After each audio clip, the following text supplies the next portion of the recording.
Afternoon, friends. So it's been a long week. The last time that I spoke with you guys was last Wednesday. So a long dry spell for my live streams. So what has happened in the meantime with you guys? I would love to know. For me, I worked. It was not fun at all. The weekend was a blast, though. We had some friends over, did a little costumes. You guys might have seen the pictures that I posted on the page.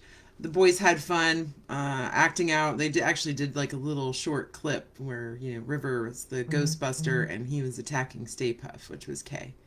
It was very cute, very dramatic. Good little actor. So it's been an interesting week. Hi, Joanne. Nice to see you. So I want to start off with the answer to my question from last week. So my question was, what kind of things do you do when you need comfort? So after you watch a scary movie, or when you're suffering from a breakup, or anything traumatic happening in your life, like how do you make yourself feel better? So I didn't get any answers again. I really want you guys to interact. It'd be awesome. I want to hear your answers. Give me some more stuff to discuss. But I will talk about mine. So I have a few different answers. When it comes to scary movies, usually I try to watch something else that makes me feel better before I go to bed. Otherwise, I have a very overactive imagination. It comes in handy when you're writing. Does not come in handy when you watch scary movies. So, one of my go to movies that makes me feel all happy, fluffy, and warm inside is Enchanted. I'm a sucker for a musical, and it's a lot of fun. It's a great movie. There's a lot of sarcastic humor that kind of pokes fun at the fairy tales and stuff, too. Um, the lights, you have to have lights on. I can't fall asleep in the dark after watching a super scary movie. The other odd thing is, like, I don't know if anyone else suffers from this, but my feet control my body temperature. So when my feet are hot, my whole body's hot. My feet are cold, my whole body is cold. At night, I do not like my feet covered up. I can't stand it. I don't want anything touching my feet. But when you watch a scary movie, you instinctually want to cover your feet because you don't want anything touching them, like creating a barrier. So it's very divided, and I don't sleep well because I want my feet uncovered, but I don't. So most scary movies don't bother me, like the slasher movies and monster movies. They never really bothered me because I have a chance. Now I probably would die trying to fight them off, but I do have an opportunity to fight them and possibly win. Ghost movies, however, really mess me up because 9 times out of 10 you have no power and you don't even see it coming. So you have no opportunity to fight it off, really. So those movies terrify me. Um, Joanne loves Seven Brides for Seven Brothers, the musical. I actually haven't seen that one, but when I was younger, I watched a lot of old musicals with my mom. So I was a big fan of Judy Garland and Fred Astaire and Gene Kelly, even Esther Williams and the choreographed swimming movies and stuff. I loved all of those movies.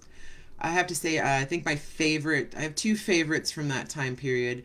One is Summer Stock, which is Gene Kelly and Judy Garland. And one of my favorite songs comes from that is the Smile song.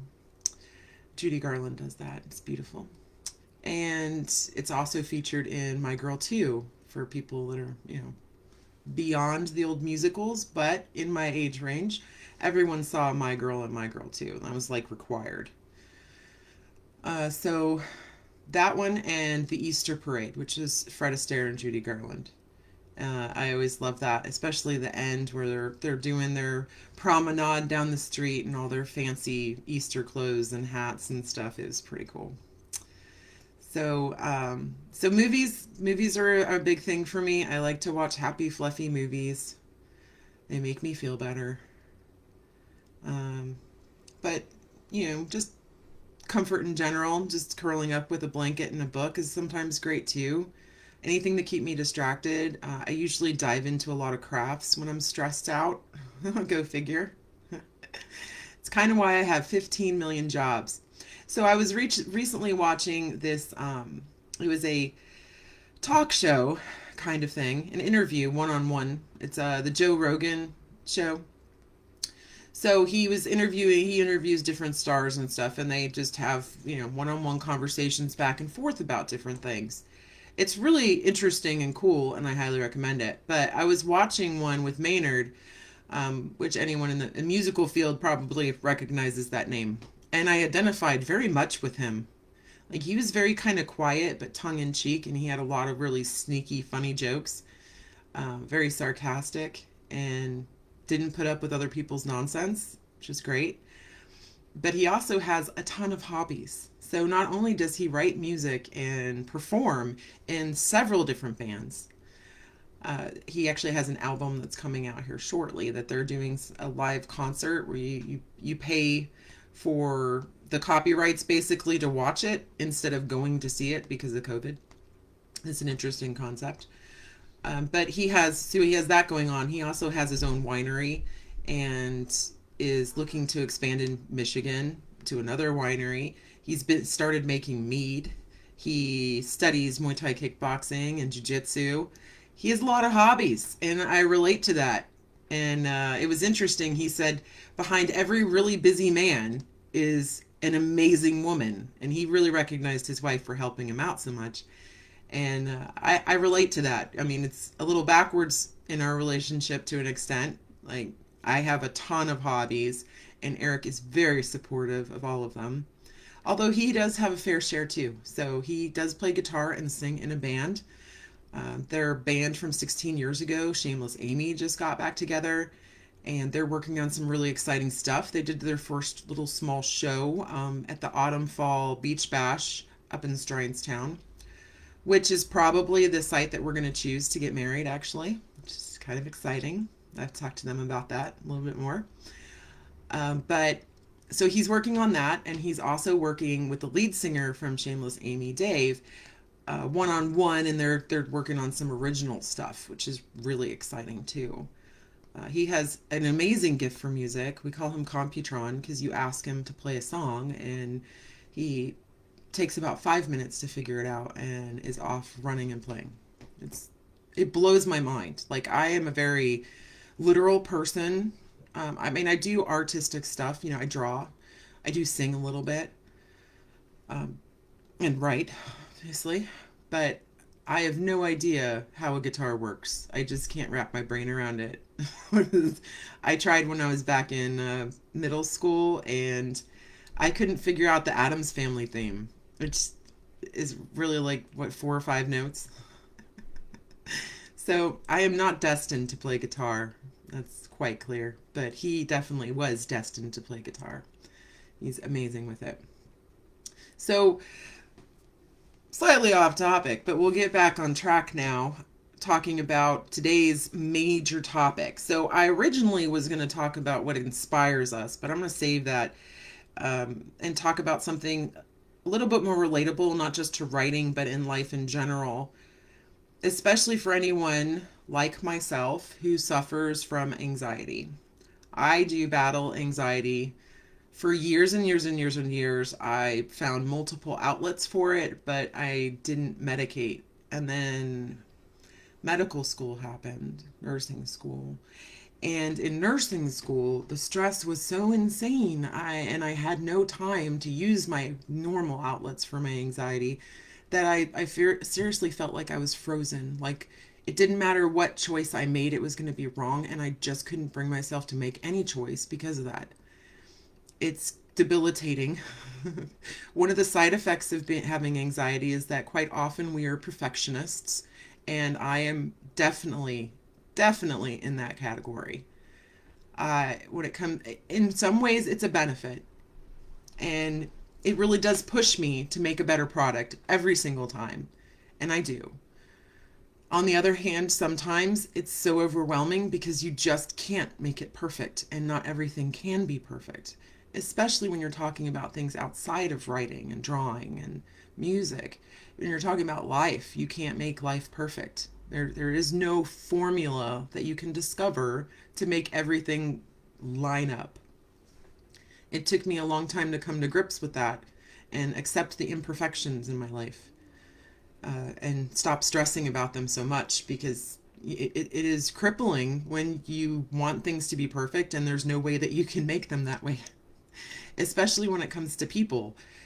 People are a variable that changes constantly, and you have no control over them. Even people that you see and you want to help them and you want to bring them to a better place and help them become better people, you can't do that unless they want to do it.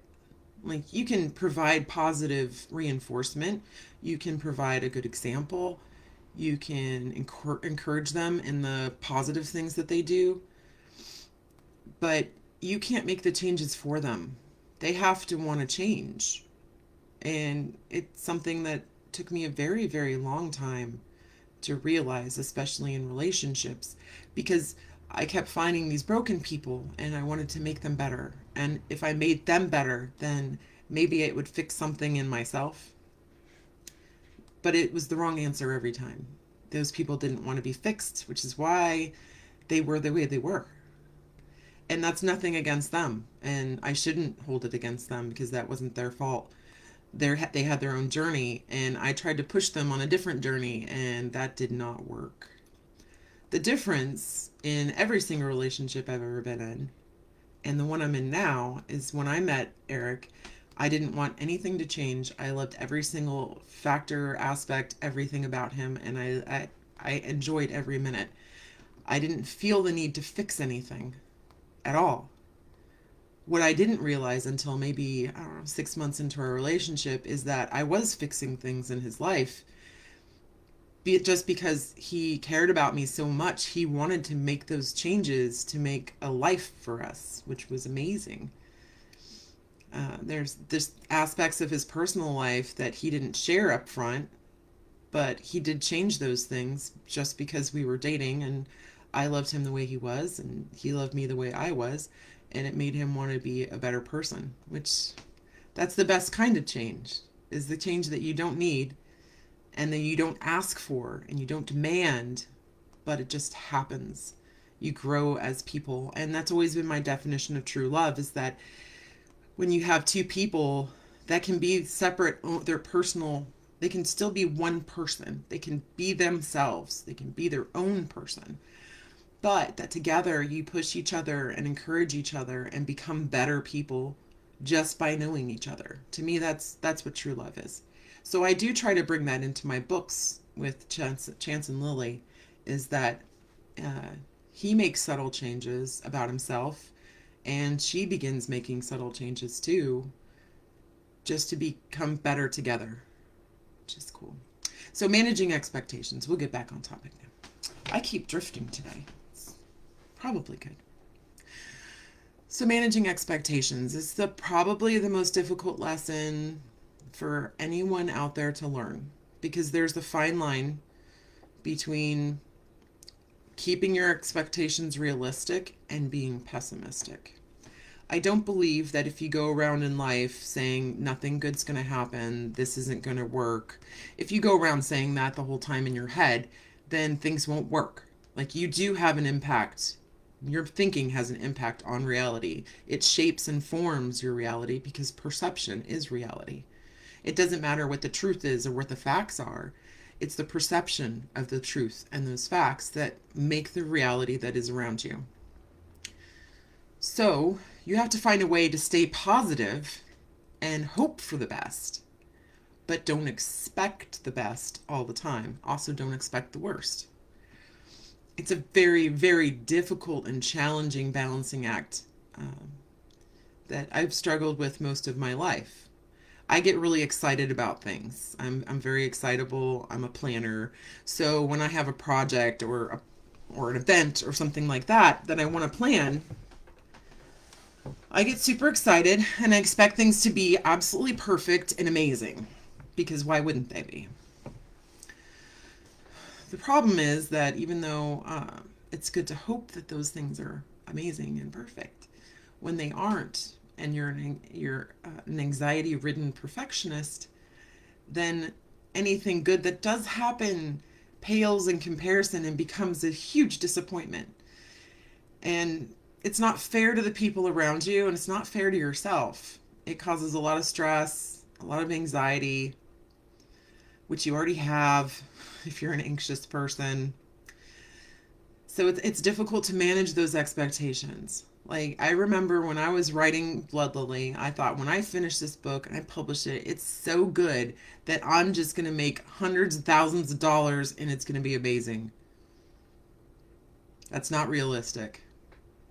I mean, that is hoping for the best because, lightning does strike on occasion. But realistically speaking, when you write a book, you have to get people to want to read it, no matter how good it is. And the double-edged sword of self-publishing is that anyone can get published, which is great. It also means that anyone can get published, even people who don't deserve to be published. So your good writing, your excellent book, kind of gets drowned out and lost in the sea of horrible writing, because not all of it is good, and I will tell you that. I'll be honest. I mean, I'm not here to give anyone like false hope or fluff anyone's egos, but I mean, I've done, like, you read my book, I read yours, and there are books that I seriously got half a chapter in and I said, this is unreadable. I just can't read this. It's okay if you don't want to give me a review on mine, that's fine, but I mean, I don't think you want my review. There are a lot of bad books out there. So it makes it challenging to get yours in the forefront of people's minds. And I'm not, by the way, trying to say that I am the most amazing or perfect or best writer out there. Everyone has their own styles, and it is an art form. So, art is all filtered through your perception. And I understand that completely. So please no one tell me that, well, you're saying you're the best writer and all of the writers suck. And I'm not saying that at all. I am nowhere near that conceited. I just know that I am a good writer. I'm a good writer. There are a lot of bad writers.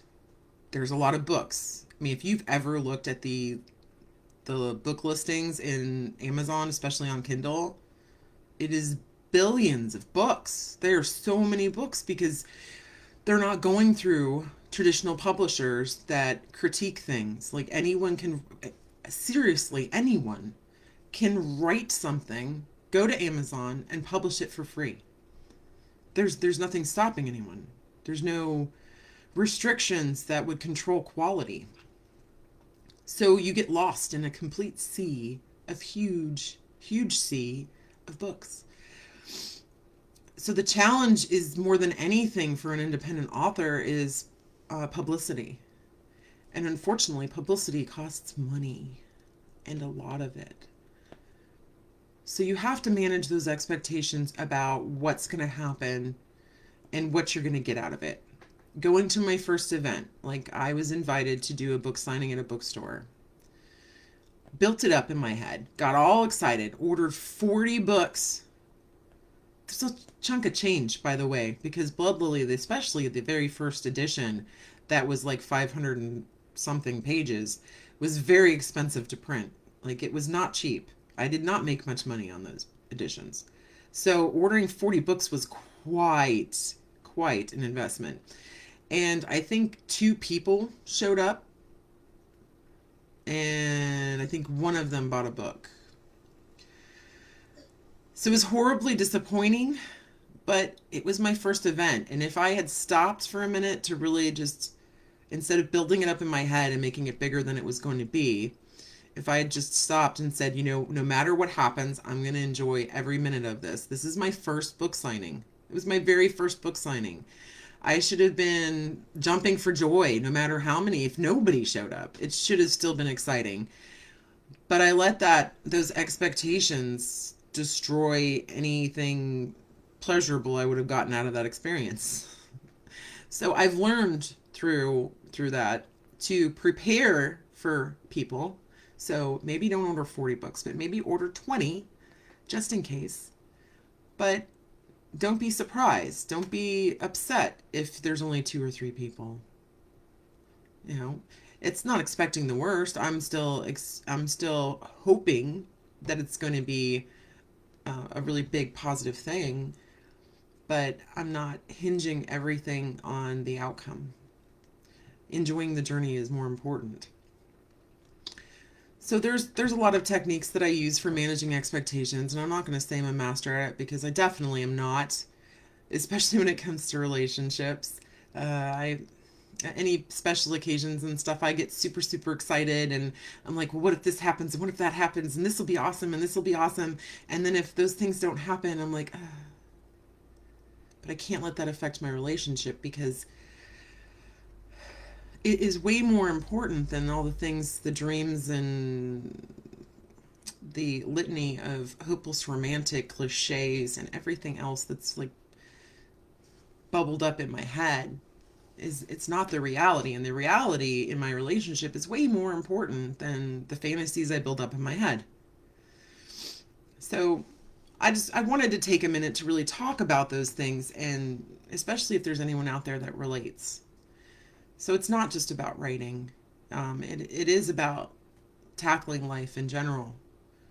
Um, Trying not to get butthurt about stuff.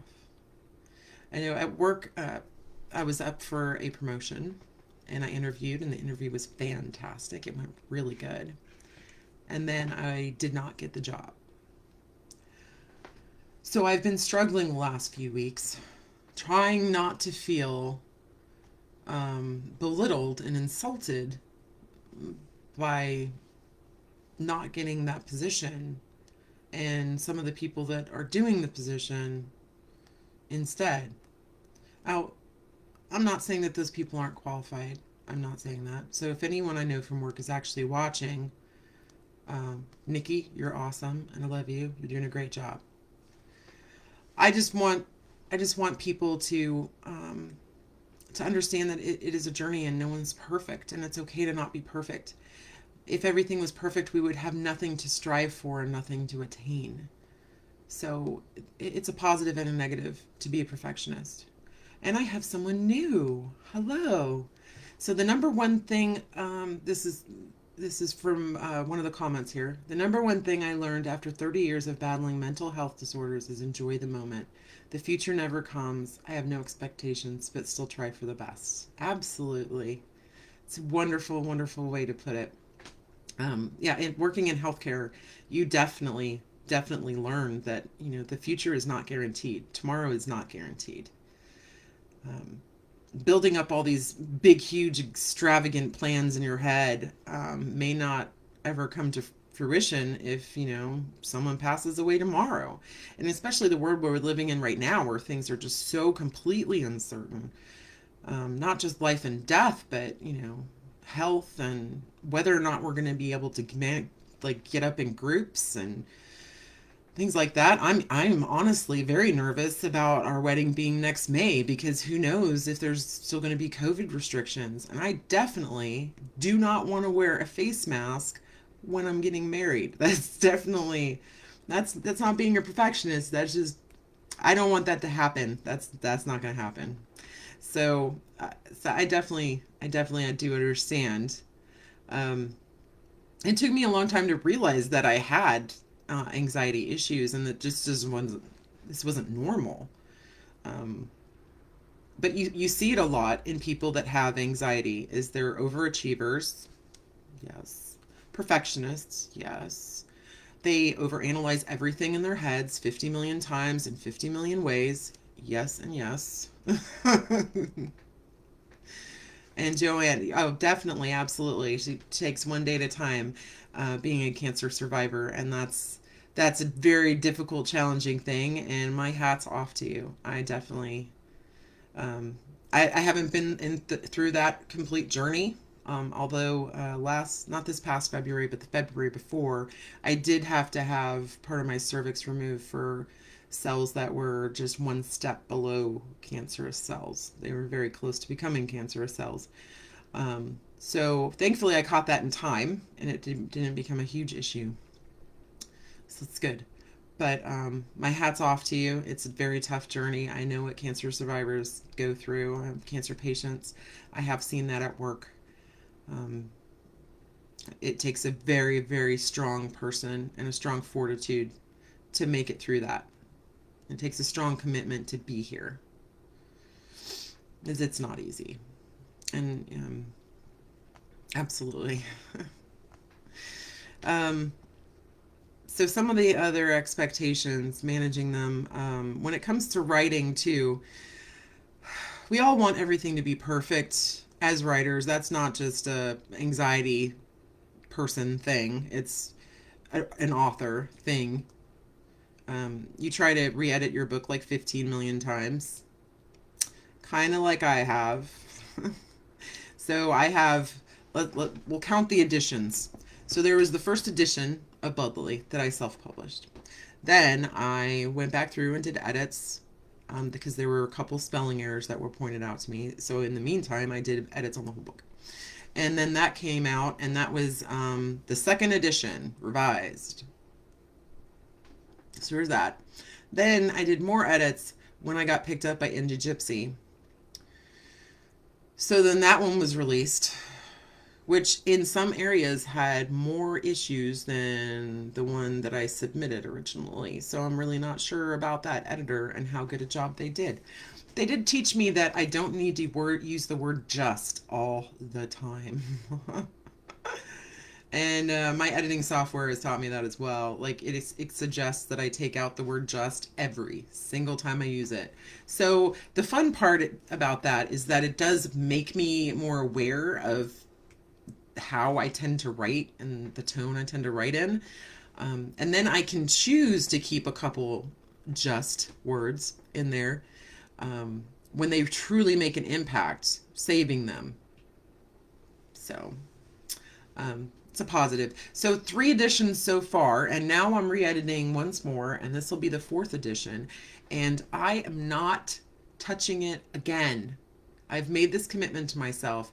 Even if a publisher picks me up, the only thing that will make me touch any part of Bloodlily when I'm done is if there's a spelling error that I have to go back in and fix. I will not be going through and doing massive edits again. You have to know when to stop.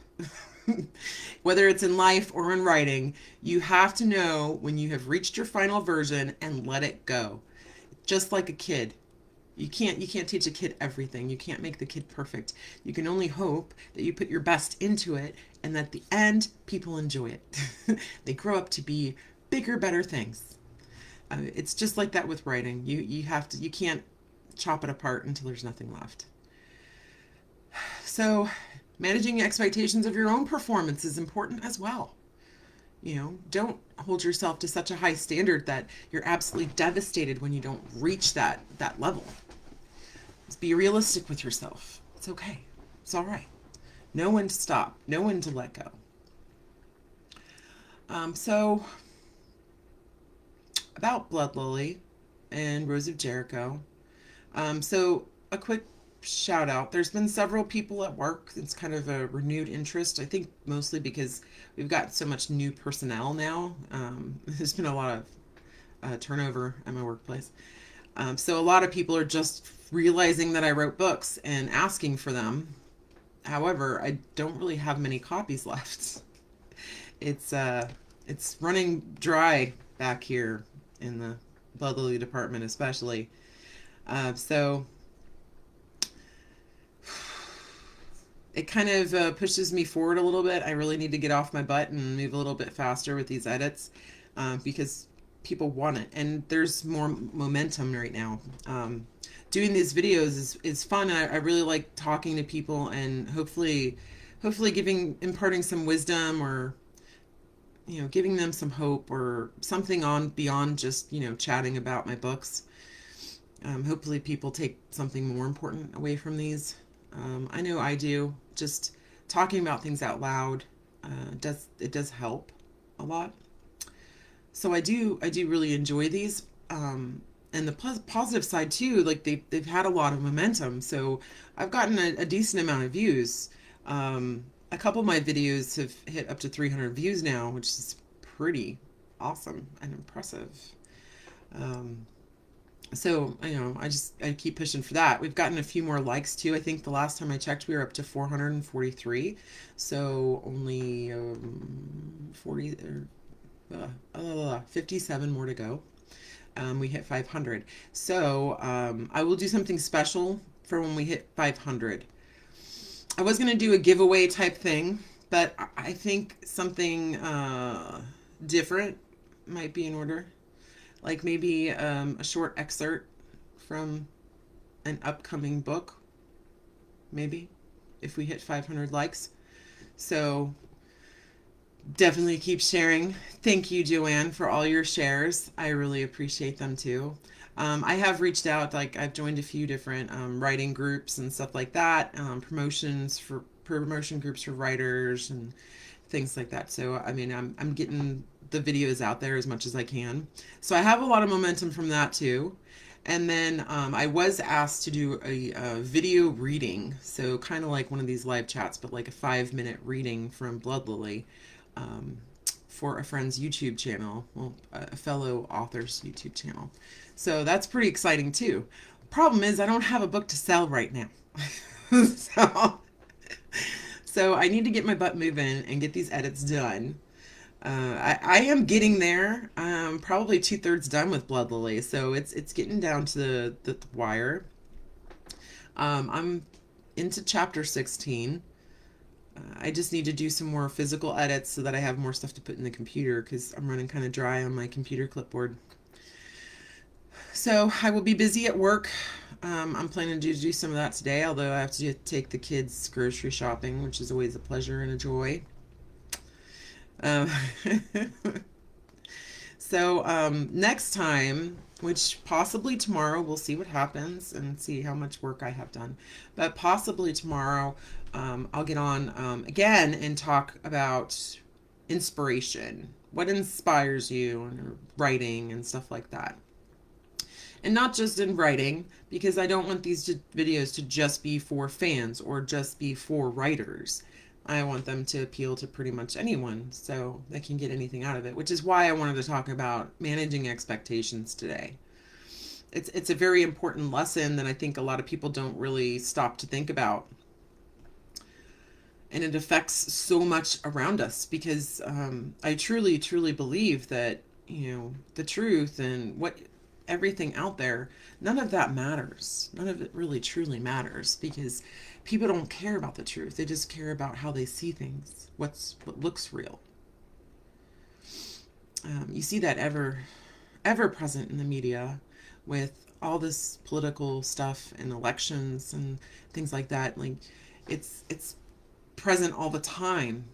Like they can take a story that's complete fiction, but if they tell it in a realistic way, it becomes truth. Whether you want to believe it or not, like billions of people will 100% believe that it's absolutely true because that's their perception and that shapes their reality. So it's important to just beyond managing expectations, you really have to keep in mind and consider how things are viewed, whether they're true or not. How are things viewed? Because it's more important. A great show that puts that to work is How to Get Away with Murder. It was kind of a fun show, but they really pushed it and showed you that it wasn't it wasn't how much facts or whatever you presented to the jury. It was what made the best story, what they wanted to believe. So telling the truth about someone who immediately looks like a villain it's not gonna work. But if you tell a story that makes that villain somewhat likable in a believable, like fiction, fantasy way, it's actually works better than the truth. So keep in mind on how your actions and the things that you do, things you say, are perceived by other people. That being said, I am not one of the millennials that believes that we should completely not offend anyone ever, because people are offended by everything all the time now, and it gets a little ridiculous. So I think those people that are so easily offended are not managing their expectations. They should expect other people to disagree with them, and that's okay. Like, we need to have disagreements. We can't agree on everything, because when we agree on everything, there's nothing left to talk about. Like, we can't have discussions if everyone has the exact same point of view. And no one has the same point of view. Not a single person has the same exact point of view as another person. Because every event that you went through in your life, everything that made an impact on you, all of that shapes who you are and shapes your personality, and it shapes your worldview. It shapes your perception of your reality. So no two people can have the same perception. And we need to stop trying to have the exact same perception and learn how to have proper discussions. Because if we have educated, civil discussions about our differences, maybe we can understand each other a little bit better and stop attacking each other constantly. Because I do see that a lot online. It's very black and white now, it seems. Like, I like cheese pizza. Well, to hell with you. I guess that means you hate pepperoni then. Well, no, it just means I prefer and like cheese pizza. So we can just have a discussion about that. Maybe we can get a half and half pizza. I don't understand why you have to attack each other constantly and be like, well, if you don't like this, that means you hate this. Like, no, it doesn't mean that at all. So, a little life lesson there. Okay, let's try and understand each other's point of view, but not adopt it. Don't become someone else. Stay true to yourself. Stay true to your experiences. Don't have regrets, because if you regret anything in your life, then you regret who you are now. You regret the person that you have become, and don't do that. Definitely don't do that. Be proud of who you are and show people why difference is a good thing. Talk to people, share your experiences, share your points of view in a civil way, and appreciate when someone else shares their point of view. So that's my lesson. Manage your expectations, share, and be civil. Okay. So with all that in mind, and the fact that next week, or next not next week, sorry, but my next live cast, I'm going to talk about inspiration. So I want to hear about the things that inspire you. More specifically, this occurred to me today while I was working on homeschool stuff with my son, because it's Cyber Wednesday where I have to be the teacher. So I want you guys to share your favorite childhood scary story. Like, you don't have to post the whole story, but I want to know what your favorite scary story was when you were a kid.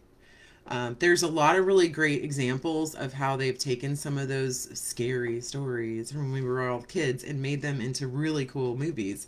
One example that Joanne mentioned a few weeks ago was Sleepy Hollow.